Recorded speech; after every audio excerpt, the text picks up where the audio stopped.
दया भी कभी कभी बंधन का कारण बन जाती है। हमें लगता है हम सब कर रहे हैं, हम सब नहीं कर रहे हैं, कोई करने वाला और है।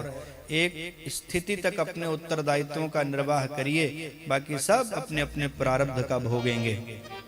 और मृग के शावक से उनका लगाव हुआ और इतना प्रेम बढ़ गया कि सब भूल गए। भजन करने आए थे वह भूल गए, जब तब छूट गया उनसे और उस मृग के शावक में प्रेम हो गया। उसी को गले कंधे पर लाद लेते, उसी को दुलार प्यार करते, हरी हरी घास नोच करके उसको खिलाते, गले लगाए रखते। और एक दिन वह मृग जब बड़ा हुआ तो उनको छोड़ करके चला गया। उसकी याद में बहुत रोए, रोते रोते अपने प्राण को छोड़ दिया। मृग मृग कह करके मरे थे तो मृग बन करके पैदा हुए। हमारे यहाँ नियम है, यम यम वापिस स्मरण भावम त्यजन त्यंते कलेवरम। श्रीमद् भगवद गीता 8:6, 8वें अध्याय का 6ठा श्लोक। जिसका भाव करके शरीर छोड़ोगे अगले जन्म में वही बन करके पैदा बनो। अंते यामति सा गति, जैसी मति होगी वैसी गति होगी। मृग की मति थी तो अब मृग बन करके पैदा हुए। लेकिन पूर्व जन्म का पुण्य इतना है कि सब याद है कि मैं राजा भरत से अब मैं मृग बन करके पैदा हुआ। वही राजा भरत जो चक्रवर्ती सम्राट थे, अजनाब खंड के मालिक थे, अपने पुत्र को छोड़ के आए थे, सुख परिवार गद्दी छोड़ के आए थे, मृग के छौने में आसक्ति हो गई। देखो ये आसक्ति ही पुनर्जन्म कारण बनती है। अभी हमने आपको ध्रुव जी का चरित्र सुनाया कि 5-6 महीने की तपस्या में भगवान को प्राप्त कर गए कि नहीं कर गए। वस्तुतः जो ध्रुव जी हैं पूर्व जन्म के बहुत बड़े सिद्ध योगी थे, मुक्त होने वाले ही थे। तब तक किसी राजा को देखा जो छोटे से बच्चे से लाड़ प्यार लड़ा रहा था।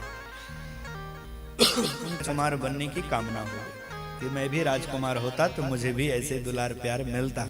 और वह कामना, वह लगाव, वह आसक्ति उनको बाद में राजकुमार बनने पर बाध्य करती है और राजकुमार के बन करके पैदा हुए। लेकिन पूर्व जन्म का पुण्य था, इसीलिए वरना 6 महीने में भगवान का दर्शन हो जाए इतना सरल भी नहीं है। पूर्व जन्म का पुण्य था, थोड़ी सी कामना रह गई थी, उस कामना के कारण जन्म लेना पड़ा। अब बताओ, श्री भरत जी महाराज मृग में आसक्त थे इसलिए मृग बन करके पैदा होना पड़ा। अगर यह सिद्धांत सचमुच में काम किया तो उनकी क्या दशा होगी जिनकी आसक्ति न जाने कहां कहां है, किन किन में है, कुत्ते में, गाय में, बैल में, पशु में, व्यक्ति में, घर में, फैक्ट्री में, न जाने कहां कहां। गोस्वामी जी चिंता व्यक्त करते हुए एक दोहा लिखते हैं कि एक मृगा के संगते भरत धरी मृग देह, तुलसी उनकी कौन गति जो घर घर करत सने है। जिनके घर घर में आसक्ति, न जाने कितने घरों में पैदा होंगे। एक ही मृग में आसक्ति थे तो मृग बने, और हमारी आसक्ति क्या एक ही जगह है। न जाने कितने लोगों से प्रेम करते, न जाने कितने लोगों से बंधन में बंधे हुए हैं हम लोग। इसलिए भैया आसक्ति के बंधनों का परित्याग करना चाहिए। जो शाश्वत संबंध है हमारा भगवान का, वही याद करना चाहिए। श्रोताओं, श्री भरत जी महाराज मृग के रूप में पैदा हुए। फिर जब मृग वाला शरीर पूरा हुआ तो ब्राह्मण के यहाँ जन्म लिए। इस बार भी उनका नाम भरत पड़ा। उनको सब पता है कि राजा भरत, मृग भरत, ब्राह्मण भरत, पता है उनको। पिताजी ने गायत्री मंत्र पढ़ाया, याद ही नहीं किए। क्यों? पिताजी समझे मूर्ख है, क्योंकि ज्यादा विद्वान बन जाएंगे तो फिर पिताजी कहेंगे जाओ जजमानी करो, और फिर ऊट पटांग दान दक्षिणा लेना पड़ेगा, फिर बुद्धि भ्रष्ट होगी, पुनरपि जननम पुनरपि मरणम, फिर चक्कर में पड़ना पड़ेगा। संसार में बहुत बुद्धिमान बन करके रहने में भी बहुत समस्या है। हाँ, न समय पे सो पाओ, न समय पे भोजन कर पाओ, न समय पे सुख भोग पाओ। बहुत प्रसिद्धि रुलाने वाली होती है। बहुत सिद्ध हो जाइए, बहुत प्रसिद्ध हो जाइए, संसार छोड़ेगा। हाँ? मान लीजिए किसी की प्रसिद्धि हो जाए हमारे आचार्यों में से, कि जो आचार्य जी पांडित जी के यहाँ आए हैं मूल पारायण करने, जप तप करने, उनके सिर का बाल नोच के घर में रखने से लक्ष्मी बढ़ती हैं। हैं? कोई छोड़ेगा इनको? नोच लेंगे? ऐसी कोई बात है नहीं भला।